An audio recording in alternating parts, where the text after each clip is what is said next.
Nyo nak cerita bacut. Nyo nak cerita bacut harus kalian dengar. Karena kenapa?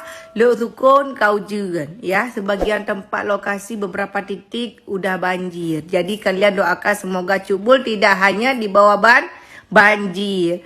Dan oleh karena itu aku juga mau sampaikan kepada emak-emak yang berbahagia, apalagi nyo musim ujian, musim lembab, jangan lupa dapur bermasak. Iban kondisi kah? Hanya cak Cuk Bul.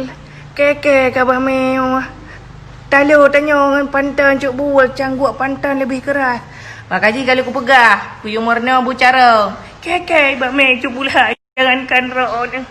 Makaji. Jadi kiban solusi. Hanya solusi ya Cuk Bul. Rata cangguk lo semawe, cangguk matang kulih mandui hanyut. Keke tinggal tungtung dalih lagi nyo. Boka. Sama-sama tanya berpegangan tangan ya. Hau kerja. Kena lah marah. Depan tukar Cuk Bul. Okey. Perahinan. Jadi kiban kelanjutan. Anak doa hai Cuk Bul hai ni bagai orang ni je. Okey, sabar duk kan. Hai Cuk Bul karak nong ke. Kau beres. Tenang. Mak dia yang bekang. Alah Cuk Bul hai. Nak jalan aku mau malik. Alah hai mak. Cuk Bul ni mak ke. Kau perahinan.